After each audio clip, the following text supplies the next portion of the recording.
Hello all, welcome to Oggy notes. ഈ ഒരു വീഡിയോയിൽ പോയറ്റിക് ഡിവൈസസ് എന്താണെന്നും പോയറ്റിക് ഡിവൈസസ് എന്തിനാണ് യൂസ് ചെയ്യുന്നതെന്നും പോയറ്റിക് ഡിവൈസസ് കോമൺ ആയിട്ടുള്ള കുറച്ച് ഡിവൈസസും അതിൻ്റെ എക്സാമ്പിൾസ് ആണ് ഇതിൽ നോക്കുന്നത്. ഫസ്റ്റ് നമുക്ക് പോയറ്റിക് ഡിവൈസസ് എന്താണെന്ന് നോക്കാം. What are poetic devices? Poetic devices are like special tools. അതായത് പോയറ്റ്സ് യൂസ് ചെയ്യുന്ന ഒരു സ്പെഷ്യൽ ടൂൾസ് ആണ് പോയറ്റിക് ഡിവൈസസ്. ഇപ്പം നമുക്ക് ഫുഡൊക്കെ ഉണ്ടാക്കുകയാണെങ്കിൽ നമ്മൾ കുറച്ച് മസാലയൊക്കെ ആഡ് ചെയ്യില്ലേ നമ്മൾ ഫുഡ് ഉണ്ടാക്കുമ്പോൾ, അതിന് കുറച്ചും കൂടി നല്ല ടേസ്റ്റ് ഒക്കെ ഉണ്ടാകാൻ വേണ്ടിയിട്ട്. അതേപോലെയാണ് പോയത്തിന് കുറച്ചും കൂടി ഭംഗി കൂട്ടാനും അതിൻ്റെ ലുക്കും അതിൻ്റെ ഫീലും അതിൻ്റെ സൗണ്ടൊക്കെ കുറച്ചും കൂടി എൻഹാൻസ് ചെയ്യാൻ വേണ്ടിയിട്ട്, അത് കുറച്ചും കൂടി പവർഫുൾ ആക്കാൻ വേണ്ടിയിട്ട്, അതേപോലെ ഇൻട്രസ്റ്റിംഗ് ആക്കാൻ വേണ്ടിയിട്ടൊക്കെ യൂസ് ചെയ്യുന്ന ഒരു സ്പെഷ്യൽ ടൂൾസ് ആണ് പോയറ്റിക് ഡിവൈസസ് എന്ന് പറയുന്നത്. അതെന്ന് വെച്ച് കഴിഞ്ഞാൽ നമ്മളിപ്പോൾ പോയറ്റ്സിനൊക്കെ അവരുടെ എക്സ്പ്രഷനും അല്ലെങ്കിൽ അവരുടെ ഐഡിയാസ്, അവരുടെ തോട്ട്സ്, അവരുടെ ഫീലിങ്സ് ഒക്കെ ക്രിയേറ്റീവായിട്ട് നമ്മളിലേക്ക് എത്തിക്കണം. ചില കാര്യങ്ങൾ നമ്മൾ ഡയറക്റ്റായിട്ട് പറഞ്ഞു കഴിഞ്ഞാൽ ചില കാര്യങ്ങൾ നമ്മളിലേക്ക് എത്തില്ല, അല്ലെങ്കിൽ ഓഡിയൻസിൻ്റെ കയ്യിലേക്ക് എത്തില്ല. അപ്പോൾ പോയറ്റ്സ് എന്ന് പറയുന്നത് യൂസ് ചെയ്യുമ്പോൾ, പോയറ്റിക് ഡിവൈസസ് യൂസ് ചെയ്യുമ്പോൾ നമുക്ക് കുറച്ചും കൂടി നല്ല രീതിയിൽ എത്തും, ഡീപ്പർ മീനിങ് ഉള്ള രീതിയിൽ എത്തും. അപ്പോൾ അതിനാണ് പോയറ്റിക് ഡിവൈസസ് യൂസ് ചെയ്യുന്നത്. എക്സാമ്പിൾ നോക്കുകയാണെങ്കിൽ her smile was like sunshine. Her smile was like sunshine എന്ന് പറയുമ്പോൾ എന്താ, നമ്മൾ ആ ഒരു സ്മൈല് നമ്മുടെ മനസ്സിലേക്ക് കൊണ്ടുവരുന്നുണ്ട്. ഹെർ സ്മൈൽ വാസ് ബ്യൂട്ടിഫുൾ എന്ന് പറയുന്നതിന് പകരം നമുക്ക് her smile was like sunshine എന്ന് പറയുമ്പോൾ നമുക്ക് ആ മനസ്സിൻ്റെ ആ ഒരു സ്മൈൽ എത്രത്തോളം ഭംഗിയുള്ളതാണെന്നും എത്രത്തോളം അതിന് ഡെപ്ത് ഉള്ളതാണെന്നും നമ്മുടെ മനസ്സിലേക്ക് വരുന്നുണ്ട്. അതിനൊക്കെയാണ് പോയറ്റിക് ഡിവൈസസ് യൂസ് ചെയ്യുന്നത്. അടുത്തത് why are poetic devices used എന്നുള്ളത് നമുക്ക് നോക്കാം. First, express emotions clearly. ഇമോഷൻസിനെ കുറച്ചും കൂടെ നല്ല രീതിയിൽ നമ്മളിലേക്ക് എത്തിക്കും. നമ്മൾ ആ ഒരു പോയറ്റിക് ഡിവൈസസ് യൂസ് ചെയ്യുമ്പോൾ പോയറ്റ്സിൻ്റെ ഇമോഷൻസും ഫീലിങ്സും ഒക്കെ കുറച്ചും കൂടി ക്ലിയർ ആയിട്ട് നമ്മളിലേക്ക് എത്തിക്കും. നമ്മളെ ഒരു ഡയറക്റ്റ് ടെക്സ്റ്റ് പോലെ നമ്മളിലേക്ക് എത്തുന്നതിന് പകരം ഈ ഒരു പോയറ്റിക് ഡിവൈസസ് യൂസ് ചെയ്യുമ്പോൾ നമുക്ക് കുറച്ചും കൂടി ക്ലിയർ ആയിട്ടുള്ള രീതിയിൽ നമ്മളിലേക്ക് എത്തും. നമുക്ക് കുറച്ചും കൂടി നല്ല രീതിയിൽ അവരുടെ ഇമോഷൻസും അവരുടെ ഐഡിയാസും അവരെന്താണ് എക്സ്പ്രസ് ചെയ്യാൻ നോക്കുന്നത് നമുക്ക് മനസ്സിലാവും. അടുത്തത് create vivid images. Vivid images എന്ന് പറഞ്ഞു കഴിഞ്ഞാൽ എന്താ, നമുക്ക് ആ ഒരു മനസ്സിലേക്ക് ആ ഒരു ഇമേജ് നമ്മുടെ മനസ്സിലേക്ക് വരും. ചില കാര്യം നേരത്തെ പറഞ്ഞില്ലേ നമ്മൾ her smile was like sunshine.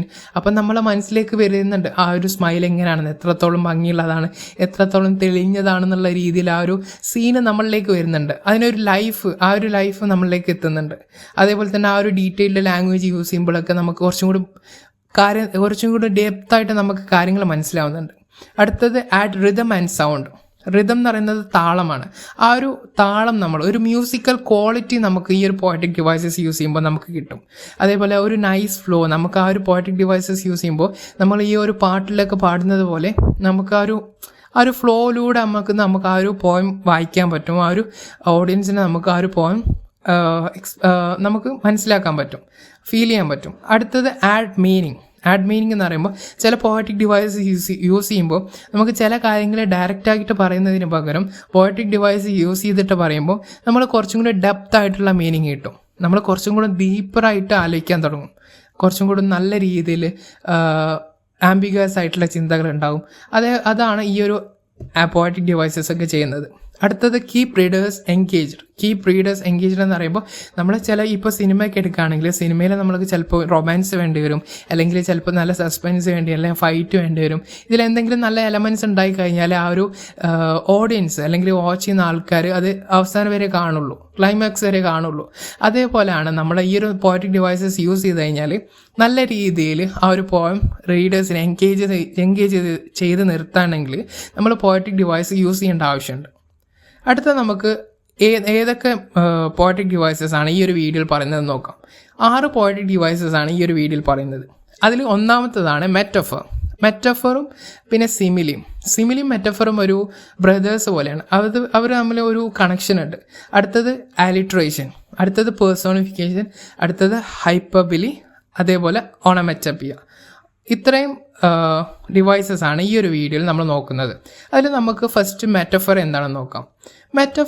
മെറ്റഫറും സിമിലിയും നമുക്ക് എന്താണെന്ന് നോക്കാം. മെറ്റഫറും സിമിലിയും രണ്ടും കമ്പാരിസൺ ബിറ്റ്വീൻ 2 അൺലൈക്ക് തിങ്സ് ആണ്. അതായത് 2 ഒരു ചേർച്ചയില്ലാത്ത സംഭവങ്ങൾ അവരെ കമ്പയർ ചെയ്യുക. അതാണ് മെറ്റഫറും സിമിലിയും.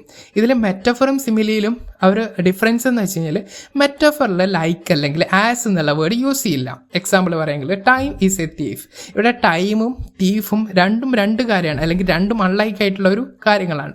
അപ്പോൾ ഇവിടെ ടൈമിനെ തീഫായിട്ട് കമ്പയർ ചെയ്യുന്നത്, അവിടെ ലൈക്ക് അല്ലെങ്കിൽ ആസ് എന്നുള്ള വേർഡ് യൂസ് ചെയ്തില്ല. അപ്പോൾ അതൊരു മെറ്റഫറാണ്, ഇവിടെ കമ്പാരിസൺ ചെയ്തതാണ്. അതിന് എന്തിനാണ് യൂസ് ചെയ്യുന്നത് വെച്ച് കഴിഞ്ഞാൽ add A layers of meaning and complexity. അതായത് അതിന് ഒന്നും കൂടെ ഒരു ഡെപ്ത് ആയിട്ടുള്ള ഒരു മീനിങ് കിട്ടും. അതായത് നമുക്ക് തീഫിനെ പോലെ ആ ഒരു ടൈമിനെ കമ്പയർ ചെയ്യുന്നുണ്ട്. എന്ന് വെച്ച് കഴിഞ്ഞാൽ തീഫ് എന്താ ചെയ്യുക, നമ്മുടെ വാല്യുബിൾ ആയിട്ടുള്ള സംഭവങ്ങളൊക്കെ എടുക്കും. അതേപോലെയാണ് ടൈം നമ്മൾ വാല്യുബിൾ ആയിട്ടുള്ള മൂമെൻറ്റ്സ് എടുക്കും. അത് അങ്ങനെ ഒരു രീതിയിൽ നമുക്ക് കുറച്ചും കൂടി നല്ല രീതിയിൽ നമുക്ക് ചിന്തിക്കാൻ പറ്റുന്നുണ്ട്. അതേപോലെ നമുക്ക് അബ്സ്ട്രാക്റ്റ് ആയിട്ടുള്ള ഐഡിയാസ് കുറച്ചും കൂടി റിലേറ്റബിൾ ആയിട്ട് നമുക്ക് നല്ല മനസ്സിലാവുന്ന രീതിയിൽ ആ ഒരു മെറ്റഫർ യൂസ് ചെയ്യുന്നതുകൊണ്ട് നമുക്ക് മനസ്സിലാക്കും ചില കാര്യങ്ങൾ നമുക്ക് പെട്ടെന്ന് ഡയറക്റ്റായിട്ട് പറഞ്ഞാൽ കിട്ടില്ല. അപ്പം നമുക്ക് മെറ്റഫർ യൂസ് ചെയ്യുമ്പോൾ നമുക്ക് കുറച്ചും കൂടി റിലേറ്റബിൾ ആയിട്ട് നമുക്ക് മനസ്സിലാവും.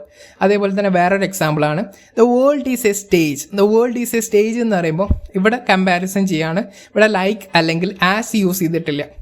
അപ്പോൾ ലൈക്ക് അല്ലെങ്കിൽ ആസ് യൂസ് ചെയ്തിട്ടില്ലെങ്കിൽ ഇവിടെ മെറ്റഫർ ആണെന്ന് നമുക്ക് പറയാം. അടുത്തതാണ് സിമിലി. സിമിലി എന്താണെന്ന് നോക്കുകയാണെങ്കിൽ നേരത്തെ പറഞ്ഞിട്ടുണ്ടായിരുന്നു സിമിലി മെറ്റഫറും രണ്ടും comparison between two unlike things ആണ്. ഇവിടെ ലൈക്ക് അല്ലെങ്കിൽ ആസ് എന്നുള്ള വേർഡ് യൂസ് ചെയ്യും, എന്നിട്ടാണ് കമ്പയർ ചെയ്യുക. എക്സാമ്പിൾ നമ്മൾ നേരത്തെ പറഞ്ഞിട്ടുണ്ട്, her smile was like sunshine. Her smile was like sunshine എന്ന് പറയുമ്പോൾ ഇവിടെ ലൈക്ക് എന്നുള്ള വേർഡ് യൂസ് ചെയ്യും. അത് ഏതൊരു പെൺകുട്ടിയുടെ സ്മൈല് സൺഷൈനായിട്ട് കമ്പയർ ചെയ്യുന്നുണ്ട്. അപ്പോൾ സൺഷൈനായിട്ട് കമ്പയർ ചെയ്യുമ്പോൾ എന്ന് വെച്ച് കഴിഞ്ഞാൽ ആ ഒരു സ്മൈലിൽ നമുക്ക് എത്രത്തോളം ഡെപ്ത് ഉണ്ട്, അല്ലെങ്കിൽ എങ്ങനെയാണ് ആ ഒരു സ്മൈൽ എന്നുള്ള നമ്മുടെ ആ ഒരു ഇമേജ് നമ്മളെ മനസ്സിലേക്ക് കൊണ്ടുവരുന്നുണ്ട്. ആ ഒരു ഡിസ്ക്രിപ്ഷൻ നമ്മളെ കുറച്ചും കൂടി റിലേറ്റബിൾ ആയിട്ട് നമ്മളെ മനസ്സിലേക്ക് കൊണ്ടുവരുന്നുണ്ട്. അതേപോലെ ഇമേജറി എൻഹാൻസ് ചെയ്യുന്നുണ്ട്. ആ ഒരു കൺസെപ്റ്റ് നമ്മളെ മനസ്സിലേക്ക് കൊണ്ടുവരുന്നുണ്ട്. ആ ഒരു കാര്യം എന്താണ് നമ്മൾ ആ ഒരു മനസ്സിലേക്ക് കൊണ്ടുവരുന്നത്. ഇപ്പോൾ her smile was like sunshine എന്ന് പറയുമ്പോൾ നമ്മുടെ മനസ്സിലേക്ക് വരുന്നുണ്ട് ആ ഒരു ചിരി എങ്ങനെയാണ്, നമ്മൾ ആ ഒരു പുഞ്ചിരിച്ച് നിൽക്കുന്ന ഒരു പെൺകുട്ടീനെ നമ്മളെ മനസ്സിലേക്ക് വരുന്നത്, ആ ഒരു ചിരി നമ്മളെ മനസ്സിലേക്ക് വരുന്നുണ്ട്. വേറൊരു എക്സാമ്പിൾ നോക്കുകയാണെങ്കിൽ ലാങ്സ്റ്റൺ ഹ്യൂഗ്സിൻ്റെ ഹാർലം എന്ന് പറഞ്ഞിട്ടുള്ള ഒരു പോയമുണ്ട്. ആ ഒരു പോയത്തിൽ what happens to a dream deferred? Does it dry up like a raisin in the sun എന്ന് പറയുന്നുണ്ട്. Dry up like a raisin in the sun. അതായത് ലൈക്ക് എന്നുള്ള വേർഡ് ഇവിടെ യൂസ് ചെയ്യുന്നുണ്ട്. ഇവിടെ ഡ്രീമിനെ കമ്പയർ ചെയ്യുന്നത് സൂര്യൻ്റെ ചൂടിൽ ഉണക്കാനിട്ട മുന്തിരി, അതായത് ഉണക്ക മുന്തിരിനെ പോലെ അതിനായിട്ട് കമ്പയർ ചെയ്യുന്നത്. അതേപോലെ ഡ്രീം ഉണങ്ങിപ്പോയോ എന്നുള്ള രീതിയിലാണ് ഇവിടെ ചോദിക്കുന്നത് ആ ഒരു ലൈൻസിൽ. അപ്പോൾ ഇവിടെ ലൈക്ക് എന്നുള്ള വേർഡ് യൂസ് ചെയ്യുന്നുണ്ട്. ഇവിടെ സിമിലി യൂസ് ചെയ്യുമ്പോൾ നമുക്ക് ആ ഒരു കാര്യം കുറച്ചും കൂടി നമുക്ക് നല്ല രീതിയിൽ ഇമേജിൻ ചെയ്യാൻ പറ്റുന്നുണ്ട്. ആ ഒരു കൺസെപ്റ്റ് നമുക്ക് ഒന്നുകൂടി ക്ലാരിഫൈ ആവുന്നുണ്ട്. അടുത്തതാണ് ആലിട്രേഷൻ. നമുക്ക് എല്ലാവർക്കും അറിയുന്ന അല്ലെങ്കിൽ നല്ല പോപ്പുലർ ആയിട്ടുള്ള ഒരു പോയറ്റിക് ഡിവൈസസ് ആണ് ആലിട്രേഷൻ. ആലിട്രേഷൻ എന്ന് പറഞ്ഞു കഴിഞ്ഞാൽ repetition of consonant sound at the beginning of adjacent words. അതായത് കോൺസണന്റ് സൗണ്ട്സ് എന്ന് പറഞ്ഞാൽ നമുക്കറിയാം ഷ് അങ്ങനത്തെ ആ ഒരു സൗണ്ട്സിനൊക്കെയാണ് കോൺസണന്റ് സൗണ്ട്സ് എന്ന് പറയുന്നത്. അപ്പോൾ ആ ഒരു സൗണ്ട് നമ്മൾ അടുത്തടുത്തുള്ള വേർഡ്സിൻ്റെ തുടക്കത്തിൽ ആ ഒരു വേർഡ്സിൻ്റെ ബിഗിനിങ്ങിൽ വന്നു കഴിഞ്ഞാൽ നമുക്കതൊരു ആലിട്രേഷൻ എന്ന് പറയാൻ പറ്റും. Consonant sound at the beginning of the adjacent sound അത് റിപ്പീറ്റായിട്ട് വന്നു കഴിഞ്ഞാൽ നമുക്കതൊരു ആലിട്രേഷൻ എന്ന് പറഞ്ഞാൽ ഇത് നമ്മളിപ്പോൾ ഒരു ടങ് ട്വിസ്റ്ററൊക്കെ പോലെ ആയിരിക്കും ഈ ഒരു ആലിട്രേഷൻ നമുക്കൊരു പോയത്തിൽ യൂസ് ചെയ്ത് കഴിഞ്ഞാൽ. ഇപ്പോൾ എക്സാമ്പിൾ പറയുകയാണെങ്കിൽ ഷീ സെൽസ് സീ ഷെൽസ്. ഇവിടെ ഷീസ് എന്നുള്ള സൗണ്ട് റിപ്പീറ്റായിട്ട് വന്നിട്ടുണ്ട്. അപ്പോൾ അവിടെ നമുക്ക് പറയാം ആലിട്രേഷൻ ആണ് ഇവിടെ യൂസ് ചെയ്തിട്ടുള്ളത്. ഇതെന്തിനാണ് യൂസ് ചെയ്യുന്നതെന്ന് വെച്ച് കഴിഞ്ഞാൽ creates rhythm and can emphasize particular phrases. അതായത് ഒരു താളം ഉണ്ടാക്കും, ഇതിന് ഒരു റിതം ഉണ്ടാക്കും. അതേപോലെ ചില കാര്യങ്ങൾ എടുത്ത് കാണിക്കും. ഒരു ഇമ്പോർട്ടൻ്റ് ആയിട്ടുള്ള എലമെൻറ്റ്സ് ഒക്കെ ഈ ഒരു മ്യൂസിക്കൽ ക്വാളിറ്റി കൊടുത്തിട്ട് അത് കുറച്ചും കൂടി എടുത്ത് കാണിക്കും. വേറൊരു എക്സാമ്പിൾ നോക്കുകയാണെങ്കിൽ വില്യം ബ്ലെയ്ക്കിൻ്റെ ദ ടൈഗർ എന്ന് പറഞ്ഞിട്ടുള്ളൊരു പോയമുണ്ട്. അതിൽ ദ ടൈഗർ ബേണിംഗ് ബ്രൈറ്റ് എന്ന് പറയുന്നുണ്ട്. അതിൽ ടൈഗർ എന്ന് പറയുമ്പോൾ ടീട്ട് എന്നുള്ള സൗണ്ട് റിപ്പീറ്റ് ആയിട്ടുള്ള കോൺസണന്റ് സൗണ്ട് റിപ്പീറ്റ് ആയിട്ട് വരുന്നുണ്ട്. അവിടെ നമുക്ക് പറയാം ആലിട്രേഷൻ യൂസ് ചെയ്തിട്ടുണ്ടെന്ന്. അപ്പോൾ നമുക്ക് മനസ്സിലാവും ആ ഒരു കാര്യത്തിന് കുറച്ചും കൂടി അറ്റൻഷൻ ഇതിന് ആ ഒരു ആലിട്രേഷൻ കൊടുത്തുകൊണ്ട് നമുക്ക് കിട്ടുന്നുണ്ട്, ആ ഒരു ഫ്രേസിനെ നമുക്ക് കിട്ടുന്നുണ്ട്. അടുത്ത നോക്കുകയാണെങ്കിൽ പേഴ്സോണിഫിക്കേഷൻ. പേഴ്സോണിഫിക്കേഷൻ എന്ന് പറയുമ്പോൾ വേർഡ് നോക്കുമ്പോൾ തന്നെ നമുക്ക് മനസ്സിലേക്ക് വരുന്നുണ്ട് ആ ഒരു ഹ്യൂമൻ ക്വാളിറ്റീസ്, എന്തെങ്കിലും ഒരു ഹ്യൂമൻ ക്വാളിറ്റീസ് നോൺ ഹ്യൂമൻ ആയിട്ടുള്ള ഒബ്ജക്ട്സിനോ അല്ലെങ്കിൽ ആനിമൽസിനോ അല്ലെങ്കിൽ അബ്സ്ട്രാക്റ്റ് ആയിട്ടുള്ള കൺസെപ്റ്റ്സിനോ ആട്രിബ്യൂട്ട് ചെയ്യുന്നതിനാണ് പേഴ്സോണിഫിക്കേഷൻ എന്ന് പറയുന്നത്. അതായത് നമുക്ക് ഹ്യൂമൻസിന് മാത്രമായിട്ടുള്ള കുറച്ച് ക്വാളിറ്റീസ് ഉണ്ട്. ആ ഒരു ക്വാളിറ്റീസ് മറ്റുള്ള നോൺ ഹ്യൂമൻ ആയിട്ടുള്ള ഒബ്ജക്ട്സിനോ അല്ലെങ്കിൽ ആനിമൽസിനോ അല്ലെങ്കിൽ അബ്സ്ട്രാക്റ്റ് ആയിട്ടുള്ള എന്തെങ്കിലും ഒരു കൺസെപ്റ്റിനോ ആട്രിബ്യൂട്ട് ചെയ്യും. എക്സാമ്പിൾ നോക്കുകയാണെങ്കിൽ the wind whispered through the trees. Whispered എന്ന് പറയുന്നത് ഒരു ഹ്യൂമൻ ക്വാളിറ്റിയാണ്. അതായത് നമ്മൾ മറ്റുള്ളവരോട് ചെവിയിലും എല്ലാം സംസാരിക്കുന്നതിനൊക്കെയാണ് വിസ്പേർ എന്ന് പറയുന്നത്. അപ്പോൾ ആ ഒരു വിസ്പേർഡ് എന്ന് പറയുന്നത് the wind whispered through the trees. വിൻഡിന് വിസ്പർ ചെയ്യാൻ പറ്റില്ല, പക്ഷെ ഇവിടെ ഹ്യൂമൻ ക്വാളിറ്റീസ് കൊടുക്കുമ്പോൾ നമുക്ക് ആ ഒരു ലൈൻസിന് കുറച്ചും കൂടി നമുക്ക് ആ ഒരു വിവിഡ് ഇമേജറി കിട്ടുന്നുണ്ട്. എന്ന് വെച്ച് കഴിഞ്ഞാൽ നമുക്ക് മനസ്സിലാവും ആ ഒരു കാറ്റ് നമ്മൾ ആ ഒരു ട്രീസിൻ്റെ ഇടയിൽ കൂടെ ഇങ്ങനെ തടഞ്ഞ് തൊട്ടി തലോട് പോയിട്ടുണ്ടെന്നുള്ളത്. അപ്പോൾ നമ്മൾക്ക് ഈ ഒരു ടെക്നിക്ക് ഹെൽപ്പ് ചെയ്യുന്നതെന്ന് വെച്ച് കഴിഞ്ഞാൽ ക്രിയേറ്റ് വിവിഡ് ഇമേജറി, ആ ഒരു മനസ്സിലേക്ക് ആ ഒരു ഇമേജിനെ കുറച്ചും കൂടി ക്ലിയർ ആയിട്ട് കൊണ്ടുവരുന്നുണ്ട്. അതേപോലെ തന്നെ അബ്സ്ട്രാക്ട് ഐഡിയാസ് കുറച്ചും കൂടി റിലേറ്റബിൾ ആയിട്ട്, അതായത് നമുക്ക് മനസ്സിലാവാത്ത ചില സംഭവങ്ങൾ കുറച്ചും കൂടി നമുക്ക് റിലേറ്റബിൾ ആയിട്ട് നമുക്ക് മനസ്സിലാവുന്ന രീതിക്ക് അത് കൊണ്ടുവരുന്നുണ്ട് പേഴ്സോണിഫിക്കേഷൻ യൂസ് ചെയ്ത് കഴിഞ്ഞാൽ. അടുത്തതാണ് ഹൈപ്പർബിലി എന്നുള്ളത്. ഈ ഒരു വേർഡ് പലരും മിസ്പ്രൊനൗൺസ് ചെയ്യുന്നുണ്ട്, ഹൈപ്പർ ബോർഡ് എന്നൊക്കെയാണ് പ്രൊനൗൺസ് ചെയ്യുന്നുണ്ട്. പക്ഷേ ഇതിൻ്റെ ആക്ച്വൽ പ്രൊനൗൺസിയേഷൻ എന്ന് പറയുന്നത് ഹൈപ്പർബിലി സെക്കൻഡ് സിലബിളിലാണ് കുറച്ചും കൂടി സ്ട്രെസ് കൊടുക്കേണ്ടത്. ഹൈപ്പർബിലി എന്ന് പറയുമ്പോൾ ഈ ഒരു സംഭവത്തിന് ഈ ലിറ്റററി ഡിവൈസസ് ആണ്. ഇതെന്ന് വെച്ചാൽ നമ്മളെല്ലാവരും ചെയ്യുന്ന ഒരു കാര്യമാണ്.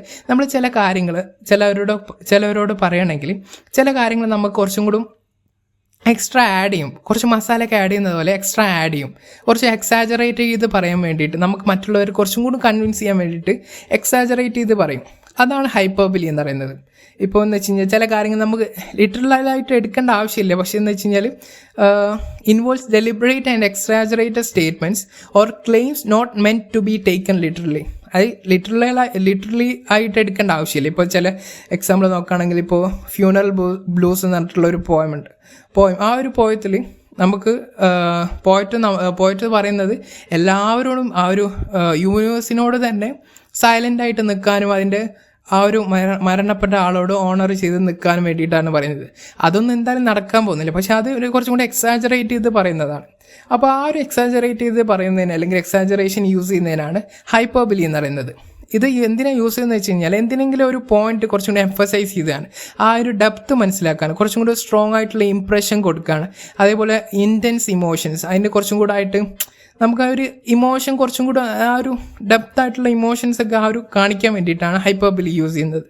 ഇവിടെ എക്സാമ്പിൾ നോക്കുകയാണെങ്കിൽ I wanted lonely as A cloud that floats on high or Wales and hills. ഇവിടെ ലോൺലി ആസ് എ ക്ലൗഡ്, ഇവിടെ പോയിറ്റിനെ ഒരു ക്ലൗഡായിട്ടാണ് ഇവിടെ മെൻഷൻ ചെയ്തിട്ടുള്ളത്. ക്ലൗഡ് എന്ന് പറയുന്നത് നമുക്ക് അതൊരു എക്സാജറേറ്റ് ചെയ്തിട്ടുള്ള ഒരു വേർഡാണ് ക്ലൗഡ് എന്നുള്ളത്. അപ്പോൾ നമുക്ക് ആ ഒരു കാര്യം നമുക്ക് കുറച്ചും കൂടി ഇൻറ്റൻസ് ആയിട്ട് മനസ്സിലാക്കാൻ വേണ്ടിയിട്ടാണ് ഇവിടെ ക്ലൗഡ് എന്നുള്ള യൂസ് ചെയ്തിട്ടുള്ളത്. അടുത്ത ലാസ്റ്റ് നോക്കുകയാണെങ്കിൽ ഓണമെറ്റപ്പിയ എന്നുള്ളത് ചില വേർഡ്സിൻ്റെ സൗണ്ടാണ് ഇവിടെ യൂസ് ചെയ്യുന്നത്. ചില വേർഡ്സിൻ്റെ സൗണ്ട് പോലെയാണ് ചില വേർഡ്സ് ഇവിടെ സൗണ്ടായിട്ടാണ് യൂസ് ചെയ്യുന്നത്. ഇത് ചില actual words mimicking the actual sound of the object or an action. ഇപ്പോൾ എന്ന് വെച്ച് കഴിഞ്ഞാൽ ചില ഒബ്ജക്ട്സ് ഇപ്പം ബെല്ലൊക്കെ ആണെങ്കിൽ ബെല്ലിൻ്റെ ആക്ച്വൽ സൗണ്ട് എങ്ങനെയാണ്, റിങ്ങിങ് സൗണ്ട് എന്ന് പറയുന്നത് ബെൽസ് എന്ന പോലെ ആയിരിക്കും അതിൻ്റെ സൗണ്ട് വരുന്നത്. അപ്പോൾ ആ ഒരു സൗണ്ട് ആയിരിക്കും ഇവിടെ ലൈൻസിൽ യൂസ് ചെയ്യുന്നത്. Hear the sledges with the bells, silver bells, what a world of merriment the melody foretells. ഇവിടെ ബെൽസ്, സിൽവർ ബെൽസ് എന്ന് യൂസ് ചെയ്യുമ്പോൾ ആക്ച്വലായിട്ടുള്ള ആ ഒരു ബെൽ സൗണ്ടിൻ്റെ റിങ്ങിങ് സൗണ്ട് പോലെ ആയിരിക്കും ഇവിടെ വരുന്നത്. അപ്പോൾ ഇതെന്തിനാണ് യൂസ് ചെയ്യുന്നത് വെച്ച് കഴിഞ്ഞാൽ ഇത് നമുക്ക് കുറച്ചും കൂടി വിവിഡ് ആയിട്ടുള്ള ഇമേജറി, കുറച്ചും കൂടി ക്ലിയർ ആയിട്ട് നമുക്ക് ആ ഒരു കാര്യം നമ്മളിലേക്ക് കുറച്ചും കൂടി ടച്ച് ചെയ്യുന്ന പോലെ അല്ലെങ്കിൽ സെൻസറായിട്ട് നമുക്ക് തൊട്ടറിയുന്ന പോലെ നമ്മളിലേക്ക് എത്തിക്കാൻ വേണ്ടിയിട്ടാണ് ഓണമെറ്റപ്പി എന്ന് പറയുന്ന ആ ഒരു ലിറ്റററി ഡിവൈസസ് നമുക്ക് യൂസ് ചെയ്യുന്നത്. ആ ഒരു സൗണ്ട് നമ്മൾ ആ ഒരു എന്തിനെങ്കിലും ഒരു സൗണ്ട്, ഇപ്പോൾ നമ്മളെ കുക്കു സൗണ്ടൊക്കെ ഇല്ലേ, അതേപോലെ തന്നെ ഇവിടെ ബെൽസിൻ്റെ സൗണ്ടൊക്കെ, ബെൽസ് എന്നുള്ള ആ ഒരു സൗണ്ടൊക്കെ ഇവിടെ യൂസ് ചെയ്യുന്നതാണ് ഓണമെറ്റപ്പി എന്ന് പറയുന്നത്. ഇത്രയും കാര്യങ്ങളാണ് ഈ ഒരു വീഡിയോയിൽ പറയുന്നത്. ബാക്കി പോയറ്റിക് ഡിവൈസസ് അടുത്ത വീഡിയോയിൽ വരുന്നതായിരിക്കും. എല്ലാവർക്കും മനസ്സിലായെന്ന് വിചാരിക്കുന്നു. എന്തെങ്കിലും ഡൗട്ട് ഉണ്ടെങ്കിൽ കമൻറ്റ് സെക്ഷനിൽ ചോദിക്കാവുന്നതാണ്. Thank you all. See you in the next video.